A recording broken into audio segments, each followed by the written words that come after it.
नेहमीप्रमाणे असे मोठमोठ्या शब्दांचा वापर करायचा आणि मागे 200 लोक आहेतच बाक वाजवायला. कळलं नाही कळलं तरी क्या बाते करून जोर जोरात हे करायचं.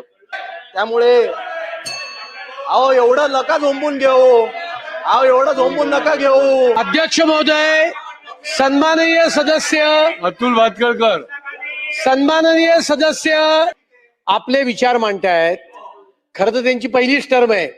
ठीक आहे, त्यांना मुख्यमंत्र्यांवर टीका करायची आहे ती त्यांना करू द्या, पण संसदीय याच्या भाषेमध्ये त्यांनी टीका केली पाहिजे.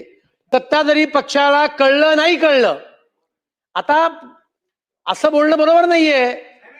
तुम्हाला कळलं नसेल आणि तुमच्या नेत्यांनी तर जाहीर केलं होतं ना की आम्हाला बजेट समजत नाही. की एवढी मोठी संख्या असताना, एवढी ओव्हरवेल्मिंग मेजॉरिटी असताना पहिल्या 10-15 सेकंदात एवढं झोंबलं जाऊ नये.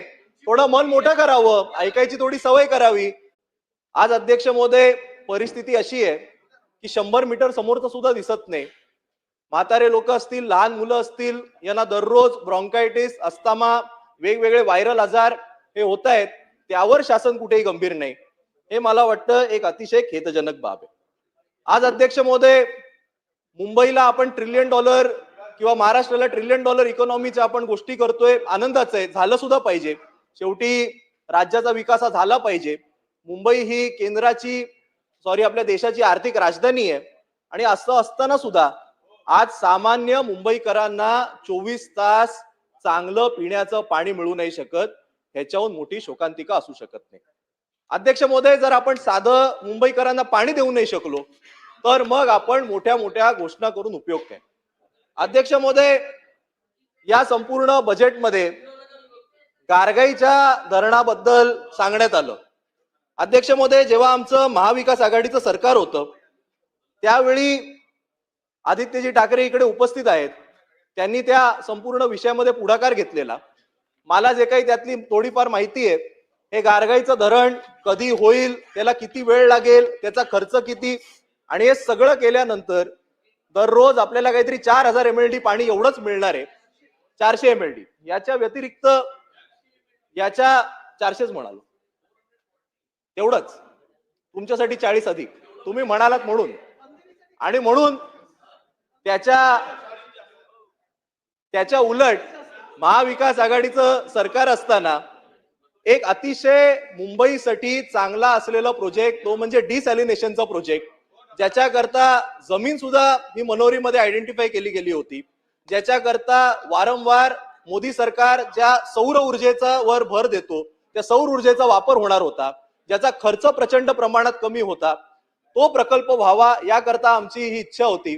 पण दुर्दैवाने आमचं सरकार गेलं आणि डिसॅलचं प्रोजेक्ट बाजूला टाकण्यात आलं आणि केवळ ओव्हर अँड अबाव एस्टिमेट गेलेलं ते गारगाईचं प्रकल्प राबवण्याचा हा का अट्ट असेल हे मला काही कळत नाही. अध्यक्ष महोदय, पिण्याचं पाणी नाही, हवामान दिसत नाही. अध्यक्ष महोदय, सामान्य मुंबईकरांना आज फुटपाथ सुद्धा चालेला नाही, कुठेही चालायची जागा नाही. अध्यक्ष महोदय, कॉन्क्रीटच्या रस्त्यांबद्दल इकडे सांगण्यात आलं. खरं तर 2022ला जेव्हापासून सत्ता बदल झाला त्या वेळापासून आम्ही ऐकतोय की 1 वर्ष द्या, संपूर्ण मुंबईचे रस्ते आम्ही कॉन्क्रीटचे करून टाकू. 2022 नंतर आज 2026 आलं, 4 वर्ष झाली, अख्खी मुंबई खोदून ठेवलेली आहे. माझ्या पूर्वी उदय सामंत साहेब बोलत असताना त्यांनी उत्तरात सांगितलं पहिल्या टप्प्यामध्ये केवळ 60% काम झालेलं आहे. पण वस्तुस्थिती अशी आहे, पहिल्या टप्प्यामध्ये सुद्धा जे कॉन्क्रीटचे रस्ते बनवले ते आपल्याला परत एकदा खोदायला लागतायत, कारण रस्ते बनवत असताना त्याच्या खाली पाण्याच्या पाईपलाईन डॅमेज झालेल्या आहेत. अध्यक्ष महोदय, या कामामध्ये भ्रष्टाचार झालाय हे वारंवार विरोधी पक्ष म्हणून आम्ही ओरडतोच. पण 2 दिवसापूर्वी कुठे निघाले वाटतं, बाहेर गेले, सन्माननीय सदस्य योगेश सागर साहेब यांनी याच सभागृहात सांगितलं की कॉन्क्रीटच्या रस्त्यांच्या कामामध्ये M40च्या ऐवजी M20चा वापर केला जातोय. खरं म्हणजे ते असते तर त्यांनी दुसरा देखील दिला असता, आणि त्यांचं जे वक्तव्य आहे. मग यामध्ये आपण चौकशी करणार का, याबद्दल सुद्धा काही सांगण्यात आलं. अध्यक्ष महोदय, आज संपूर्ण देशभरातनं लोक मुंबईमध्ये हे हॉस्पिटलचा वापर करायला येतात, पण आज मुंबईच्या हॉस्पिटलची काय परिस्थिती आहे? तुम्ही कधी गेला तर 7-7 दिवस साधी खाट मिळत नाही, मिळाली तर चांगली अनेक वेळा ट्रीटमेंट मिळत नाहीत, मशीन चालत नाहीत. अहो माझ्या मतदारसंघातल्या एका हॉस्पिटलमध्ये तर पॅथॉलॉजीचे वेगवेगळे रिपोर्ट करायला जो तुमचा टेक्निशियन होता ना, तोच 3 वर्ष काम करत होता. शेवटी त्याच्यावर आणि त्या डीनवर कारवाई करायला लागली. हे मुंबईच्या वांद्र्यामध्ये जर परिस्थिती असेल तर संपूर्ण महाराष्ट्रभरात काय, याबद्दल बजेटमध्ये काय करण्यात येणार हे सुद्धा सांगण्यात आलं. अध्यक्ष महोदय, आपण मेट्रो बद्दल बोललो. मेट्रो बनवायला पाहिजेत, मेट्रो चांगले आहेत, मेट्रोनी कनेक्टिव्हिटी वाढेल, हे सगळं खरंय. पण या मेट्रोचं प्लॅनिंग कसं आहे बघा. मेट्रो बनवल्या पण कनेक्टिव्हिटीच दिली नाही. आज अंधेरीला 2 मेट्रो बनलेले आहेत, पण तुम्हाला जर मेट्रोची लाईन ही बदलायची असेल तर एका लाईन वरनं खाली उतरावं लागतं. वेस्टर्न एक्सप्रेस हायवे सारखा मोठा हायवे ज्याच्यावर दररोज लाखोच्या संख्येने गाड्या जातात, ते क्रॉस करावं लागतं आणि वेस्टर्न एक्सप्रेस हायवे क्रॉस केल्यानंतर तुम्हाला दुसऱ्या मेट्रोमध्ये जावं लागतं. आज बीकेसीला मेट्रोची गरज होती, बीकेसीला मेट्रो स्टेशन बनवलं, पण स्टेशन कुठे बनवलं? जिकडे ऑफिस आहेत तिकडनं 1.5 किलोमीटरवर. बीकेसीचं मेट्रो स्टेशन बनवलंय वांद्र्यामध्ये, मग बीकेसीला त्याचा काय उपयोग झाला? तिथपर्यंत कनेक्टिव्हिटीचं काय? त्या संदर्भात सुद्धा काही आपलं योजना नाही, काही सांगितलं नाही. त्याच्या उलट त्यावर उपाययोजना करण्याच्या ऐवजी अजून एक नवीन मेट्रोच्या लाईनची घोषणा केली. म्हणजे आम्ही मुंबईकरांनी कधी श्वास घ्यायचाय की नाही? एक रस्ता संपला की दुसरा खोदायला सुरू करता, दुसरा संपला की तिसऱ्या मेट्रोचं काम चालू करता. कधी आम्हाला पूर्ण झालेल्या कामांवर आमच्या गाड्या चालवायला मिळणार का, हा सुद्धा आमच्या मनामध्ये प्रश्न आहे. अध्यक्ष महोदय, आज कचरा असेल या संदर्भात सुद्धा अशीच वाट लागलेली आहे. कचऱ्याचा आदला बदल, अल्टी पलटी, मला वाटतं सगळे विषय माहिती आहेत. त्यावर काही आपण उपाययोजना करणार का, त्या संदर्भात काही सांगितलं नाही. अध्यक्ष महोदय, प्रत्येक मुंबईकराचा श्वास हा मुंबईची लोकल ट्रेन आहे. पण त्याच लोकल ट्रेनचे जे स्टेशन आहेत याची जी दुरावस्था आहे, या संदर्भात आपण काही करू शकतो का? मला वाटलेलं की आता इलेक्शन संपले, मोठ्या या बजेटमध्ये त्या संदर्भात तरी काही घोषणा होईल, पण काही सांगण्यात आलं नाही. आज इथे शेलार साहेब बसलेले, त्यांचं वांद्रे पश्चिमचं रेल्वे स्टेशन उत्तम आहे, खरंच चांगलंय. पण आज माझ्या वांद्रे पूर्व रेल्वे स्टेशनची काय परिस्थिती आहे? एका फॉरेनर ब्लॉगर आलेला, त्यांनी व्हिडिओ बनवला, तो व्हिडिओला कोट्यांवधी लाईक आणि व्ह्यू मिळाले आणि अक्षरशः आपल्या संपूर्ण मुंबईची, महाराष्ट्राची प्रतिमा मलिन झाली. इतकी वाईट परिस्थिती आज या वांद्रे पूर्व सारख्या अनेक लोकलच्या मेट्रो स्टेशनची आहे. त्या संदर्भात सुद्धा कुठेही उल्लेख झाला नाही. अध्यक्ष महोदय, आज मराठी माणसाला आपल्या या मुंबई शहरामधली घरही अनअफोर्डेबल झालेली आहेत. मराठी माणसाला मुंबईमध्ये स्वस्त दरात घरं मिळण्याकरता बजेटमध्ये काही उल्लेख होईल का असं वाटलेलं, त्या संदर्भात काही सांगण्यात आलेलं नाही. आणि अध्यक्ष महोदय, हे जे काही सगळे प्रश्न आहेत, एक नवीन घोषणा करण्यात आली मुख्यमंत्री महोदयांकडनं बजेटमध्ये, नो न्यू स्लम. पण नो न्यू स्लम हे खरंच शक्य आहे का? सांगण्यात काय आलं, SRAच्या मार्फत 20 लाख घरं ही बांधण्यात येतील. अध्यक्ष महोदय, मी आज आपल्याला अतिशय जबाबदारीने सांगतो, SRA कडनं 20 लाख काय, पुढच्या 10 वर्षात ते 2 लाख घरं सुद्धा बांधू नाही शकत. इतकी संपूर्ण करप्ट व्यवस्था या SRAच्या मार्फतच काम करते. अध्यक्ष महोदय, 2014 पासून 2026 पर्यंत 2 वर्ष वगळता हे समोरच्यांचंच सरकार आहे, आपल्याकडेच सगळी खाती आहेत. असं असताना किती घरं तयार झाली की आता आपण 2047 ची उदाहरणं देतो, 2035 ची उदाहरणं देतो. 20 लाख घरं. तुम्ही जोपर्यंत महत्वाच्या गोष्टींवर आपण पॉलिसीचे निर्णय घेत नाही तोपर्यंत आपण कसं काय काम करणार? अध्यक्ष महोदय, आज तुम्हाला सुद्धा माहिती आहे, आम्हाला सुद्धा माहिती आहे, काल झोपडी बांधली असेल ना, सक्षम प्राधिकाऱ्याला 5 लाख रुपये द्यायचे, 5 लाख रुपये रेट आहे. काल बांधलेली झोपडी आज त्याचे इलेक्ट्रिसिटीचं बिल तयार होतं, त्याच्या दारावरचं स्टिकर तयार होतं आणि तो अनेक्शर मध्ये पात्र सुद्धा होतो, त्याला घर मिळू शकतं. पण जर एखादा गरीब असेल, त्याच्याकडे खरंच तो 1980 पासून राहत असेल, पण त्याला आता अंडर द टेबलचा विषय गेलाय, आता जे काही ते डायरेक्ट बिंदास ओपन पैसे घेतात ते नसतील, तर तो किती पात्र असेल, किती गरीब असेल, त्याला या मुंबई शहरामध्ये SRA वाले घर मिळू देऊ नाही शकत, ही वस्तुस्थिती. अध्यक्ष महोदय, आज वर्षानुवर्ष मी जेव्हापासून, मला तर 1च वर्ष झालं, मी प्रत्येक वेळी घसा कोरडा करून करून ओरडतो की केंद्र शासनाच्या ज्या जागा आहेत, मग ती रेल्वेची जागा असेल, डिफेन्सची जागा असेल, वेगवेगळी कस्टमची जागा असेल, बीपीटीच्या जागा असतील, या सगळ्या जागांवर अतिक्रमण झालंय. या सगळ्या जागांवरचं जे अतिक्रमण आहे, याच्यावरच्या ज्या झोपड्या आहेत, त्याच्यावरचं पुनर्वसना संदर्भात अजूनही आपल्याकडे पॉलिसी नाही. मग नो न्यू स्लम म्हणजे आम्ही झोपडी राहू देणार नाही, हे सरकार सांगू कसं शकतं? अध्यक्ष महोदय, वारंवार ग्राउंड+1 पहिल्या माळ्यावर जे झोपडीधारक आहेत यांना आपण घरं देणार की नाही या संदर्भात कुठली क्लिअर पॉलिसी नाही. मग जर आपण त्यांना घरं दिली नाहीत तर ते दुसरीकडे जाऊन झोपडी बांधणार. या संदर्भात काही घोषणा होईल का? त्या संदर्भात कुठली घोषणा नाही. मग आपण नक्की झोपडपट्टी मुक्त मुंबई ही कशी करणार हेच काही कळत नाही. अध्यक्ष महोदय, मला असं वाटलेलं की खरं म्हणजे आता लोकसभेचं निवडणूक झाली, विधानसभेची झाली, आता महापालिकेच्या झाल्या, म्हणाले तसे ट्रिपल इंजिनचं सरकार आलं आणि होतं काय, कधी आम्ही सत्तेत असतो, कधी ते असतील, उद्या परत आम्ही येऊ. पण ते राबवणारी यंत्रणा आहे ही तीच असते ना. यावर काही सिस्टमिक बदल होणार की नाही? अध्यक्ष महोदय, आज मुंबईमध्ये जी काही परिस्थिती आहे, खरं तर मी मुंबईबद्दल बोलत होतो, मी काही कुठल्या पक्षावर आरोप केला नव्हता. काय एवढे ते आमदार व्यथित झाले मला कळलं नाही. माझा आरोप हा त्या व्यवस्थेवर होता. मी म्हणालो तसं कॉन्क्रीटचे रस्ते का खराब आहेत? कारण कॉन्क्रीटची क्वालिटी चांगली वापरली नाही. अध्यक्ष महोदय, AQI का खराब आहे?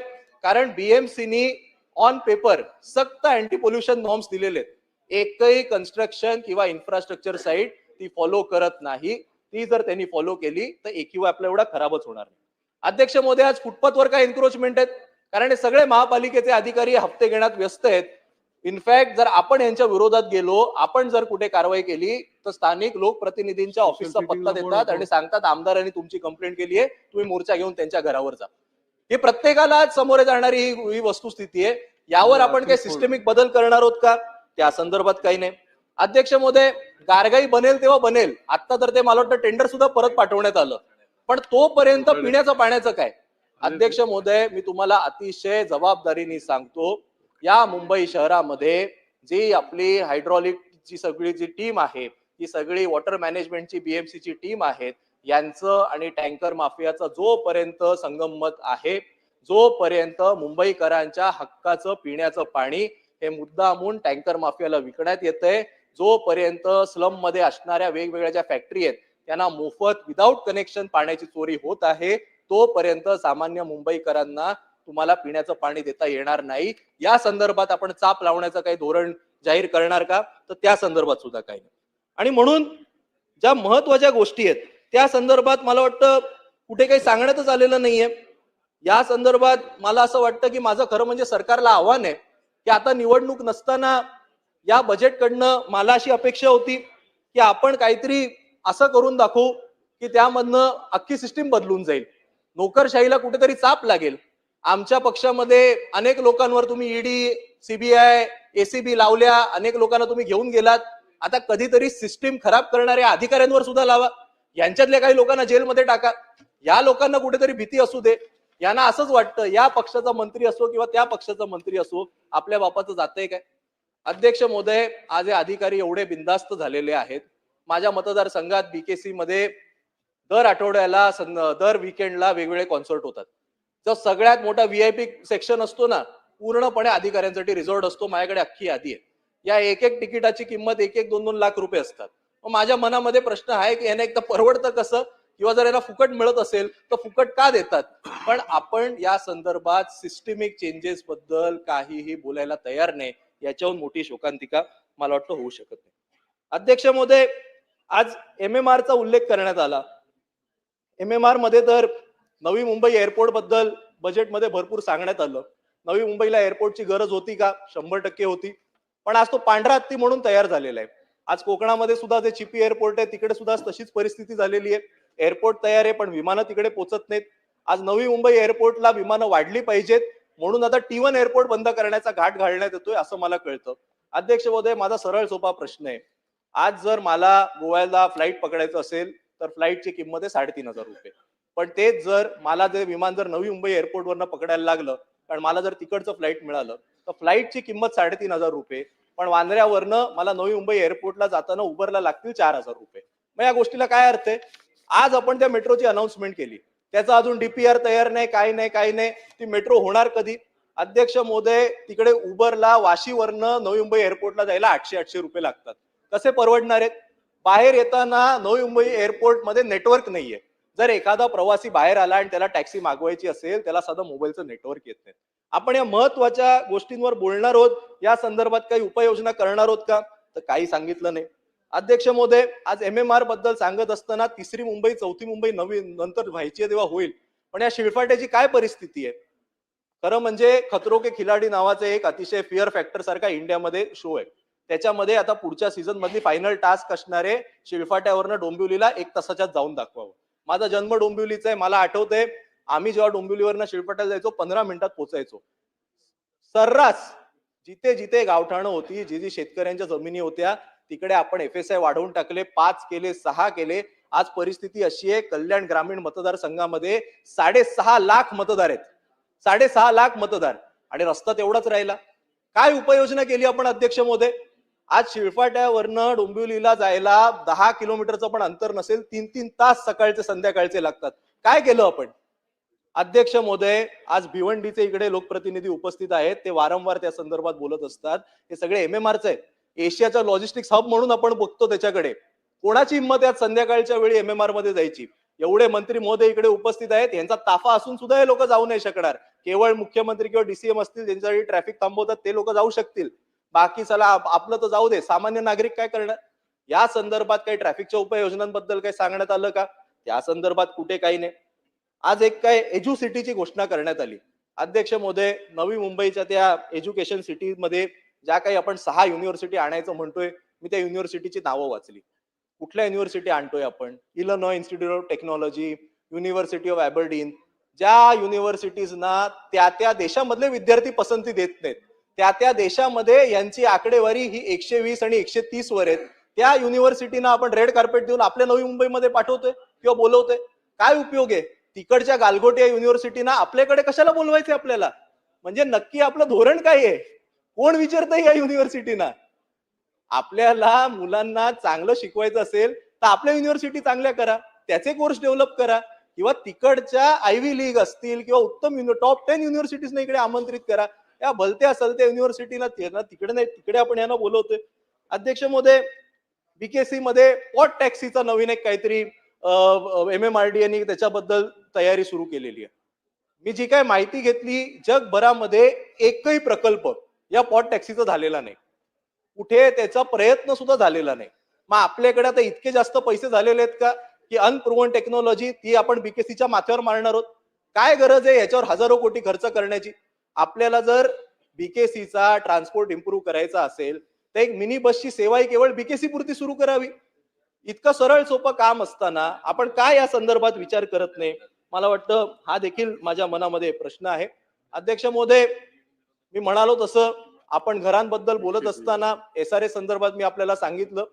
BMCचं सुद्धा माझी खरं म्हणजे ही अपेक्षा होती की आता कुठेतरी रिडेव्हलपमेंट आणि त्यावर वर्षानुवर्ष आपण जे FSI वाढवत आलेलो आहे याला कुठेतरी रिव्हिजिट आपण करणार का, हा सुद्धा विचार केला पाहिजे.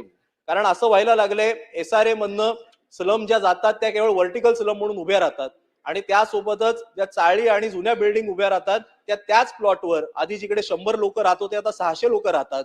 पण समोरचे रस्ते तेवढेच राहतात, त्याच्या खालच्या पाईपलाईन तेवढ्याच राहतात, त्याच्या खालच्या ड्रेनेज लाईन तेवढ्याच राहतात.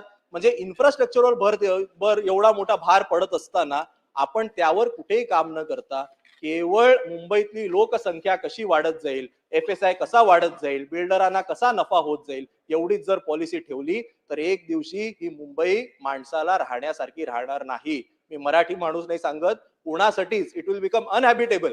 त्यामुळे माझी विनंती आहे की या सगळ्या धोरणांकडे सुद्धा आपण कुठेतरी विचार करण्याची गरज आहे. आज म्हाडाचं सुद्धा मी शेवटचा मुद्दा घेतो, मला माहिती आहे अनेक लोकांना बोलायचंय त्यामुळे मला बोलण्यासारखं भरपूर आहे पण मी बोलत नाही. पण म्हाडाची सुद्धा खरं म्हणजे आज जो काही पुनर्विकास सुरू आहे, आपल्याला कल्पना असेल की म्हाडाच्या 56 वसाहती या मुंबईमध्ये आहेत आणि त्याला जो काही सर्व्हिस चार्ज आकारला जातो हा यावर 2000 साल पासून 2022 पर्यंत अनेक धोरणं झाली. जेव्हा आमचं महाविकास आघाडीचं सरकार होतं त्यावेळी तो सर्व्हिस चार्ज हा माफ करण्याची घोषणा करण्यात आली आणि मग नंतर सरकार बदलल्यानंतर 1998 पासून ते 2022 पर्यंतचा जो सेवा शुल्क होता हा कमी करून 1998 पर्यंतच भरायचा असं घोषणा करण्यात आली. परिणाम काय झाला अध्यक्ष महोदय? या ज्या सगळ्या 56 वसाहती आहेत यामधल्या ज्या सोसायटी आहेत या 2023 पर्यंत 1998च्या रेटच्या नुसार सर्व्हिस चार्ज भरत होते आणि मग सरकारला जाग आली आणि पुढे जे सेवा शुल्क वसूलण्यात आले ते आत्ताच्या दराने वसूलण्यात आले. तिकडचे जे लोकप्रतिनिधी होते त्यांनी सांगितलं तुम्ही आता भरू नका, आम्ही काय ते बघून घेऊ. काही सरकारमधल्या लोकांनी सांगितलं की आम्ही ते कदाचित माफ करून घेऊ. आज परिस्थिती अशी झालेली आहे, म्हाडाची रिडेव्हलपमेंट 2 मिनिटं, मी पहिलाच आहे ना, 2च मिनिटं थांबा. त्यामुळे माझी आत्ताची परिस्थिती ही अशी झालेली आहे की म्हाडाच्या 56 वसाहतीमध्ये रिडेव्हलपमेंटला जात असताना सेवा शुल्क न भरल्यामुळे अनेक रिडेव्हलपमेंट या रखडलेल्या आहेत. विकासक सांगतो तुम्ही भरा, नाही तर तुमच्या कॉर्पस फंड मधनं आम्ही वसूल करण्यात येऊ. सरकार सांगतं आम्ही आज न उद्या ते माफ करू. केवळ 350 कोटी भरायचेत. माझी आपल्याला एवढीच आज या बजेटच्या मार्फत किंवा या मागण्यांच्या मार्फत ही विनंती आहे, केवळ 350 रुपये जर शासनाने म्हाडाला भरले तर आतापर्यंतचा सगळा सेवा शुल्क हा माफ करू शकतो आणि नंतर या सगळ्या सेवा या आपण BMC ला हँडओव्हर केल्या पाहिजेत. तरीपर्यंत खूप वेळ चर्चा झाली, मग त्यानंतर मुख्यमंत्री महोदयांनी त्यावर उत्तर दिलं. जे काही बजेट मला कळलेलं त्यामध्ये त्या संपूर्ण बजेटवर माननीय मुख्यमंत्री महोदयांची छाप होती. कारण त्यांच्या नेहमीच्या शैलीमध्ये अनेक शब्द होते, artificial intelligence, quantum computing, data centre, GIS, शाश्वत शहरी विकास, autonomous vehicles, deep tech, agristack, Davos, digital शेती, नेहमीप्रमाणे असे मोठमोठ्या शब्दांचा वापर करायचा आणि मागे 200 लोक आहेतच बाक वाजवायला. कळलं नाही कळलं तरी क्या बाते करून जोर जोरात ते करायचं. पण माझं त्यामुळे अहो एवढं नका झोंबून घेऊ, अहो एवढं झोंबून नका घेऊ, अहो एवढं झोंबून घेऊ नका. अध्यक्ष महोदय, सन्माननीय सदस्य अतुल भातखळकर, सन्माननीय सदस्य, सन्माननीय सदस्य थांब सन्माननीय सदस्य आपले विचार मांडतायत. खरं तर त्यांची पहिलीच टर्म आहे.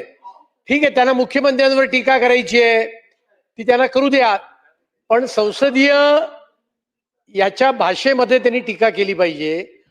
क्वांटम कॉम्प्युटर म्हणजे काय, आर्टिफिशियल इंटेलिजन्स म्हणजे काय, सत्ताधारी पक्षाला कळलं नाही कळलं. आता असं बोलणं बरोबर नाहीये. तुम्हाला कळलं नसेल आणि तुमच्या नेत्यांनी तर जाहीर केलं होतं ना की आम्हाला बजेट समजत नाही, हे जाहीर सांगितलं होतं. कळलं की नाही? चला ठीक. त्यामुळे ज्या विषयावर आपल्याला समजत नाही त्या विषयावर नाही बोललात तर सदनाचा वेळ वाचेल, एवढंच सांगतो. नाही नाही अध्यक्ष महोदय, आपला अध्यक्ष विषय महोदय मी सुरू सुरू करा, केलंय माझ्याकडे ना, बघून मी बोला. सुरू केलंय, मी माझ्याकडे त्यांच्याकडे बघून बघतच बोला नव्हतो. आणि कसं आहे आपला माहितीये विषय का, सुरू करा. मी जर असं म्हणालो वेळ याच्यात की त्यांना जाऊ कळत देऊ नका नव्हतं चर्चेमध्ये. तर ते जर असं मागण्यावर सुरू करा त्यांनी आपण. सुद्धा सांगितलंय की मला कळत नाही, मग ते पण ठीक आहे, आपण संसदेत चर्चेला सुरू की आपण काढून टाकावं. ठीक आहे. त्यामुळे मला असं वाटतं की एवढी मोठी संख्या असताना, एवढी ओव्हरवेल्मिंग मेजॉरिटी असताना पहिल्या 10-15 मागण्यावर सेकंदात बोला, मागण्यावर एवढं बोला. झोंबलं जाऊ नये. थोडं मन मोठं करावं, ऐकायची थोडी सवय करावी, बरं होईल. एवढंच माझं मत आहे. ठीक आहे, मी पहिल्यांदाच बोलतोय, पहिलीच टर्म आहे, हरकत नाही. तुमची तर अनेक वेळा टर्म झाले तरी एवढं का झोंबतो चला कळत नाही. मागण्यावर बोला, बाकीचे विषय अध्यक्ष राहू द्या. महोदय, मला जो काही हे जे काही बजेट कळलं त्या बजेटमध्ये 2018 साली 19 साली जे काही 4 लाख कोटीचं कर्ज आपल्या या महाराष्ट्रावर होतं, या वर्षी ते वाढून 11 लाख कोटीवर झालेलं. याचा एकच गोष्ट मला तरी याच्यातनं कळली, त्यावर आता वेगवेगळ्या स्टॅटिस्टिक्सची मांडणी ही मुख्यमंत्री महोदयांनी केली, पण GDP पर कॅपिटा बद्दल ते एकही शब्द बोलले नाहीत. ठीक आहे अध्यक्ष महोदय, आजची ही जी चर्चा आहे ही नगर विकास, गृहनिर्माण या सगळ्या विभागावर आहे आणि म्हणून मी ज्या शहरातनं निवडून येतो त्या मुंबई शहरावर नक्की या बजेटमध्ये काय मिळालं हा माझ्या मनामध्ये प्रश्न आहे. आज यादी कुठे आहे? यादी? मुंबई 3.0, मुंबई 4.0 अशा मोठमोठ्या घोषणा करण्यात आल्या. मुंबई 3.0 साठी काही निधी देण्यात आला, मुंबई 4.0 मध्ये आम्ही अमुक करू, आम्ही तमुक करू सांगण्यात आलं. पण माझ्या मनामध्ये हा मूळ प्रश्न आहे की मुंबई 1.0चं काय, हा, ते तर. मूळ मुंबईचं काय.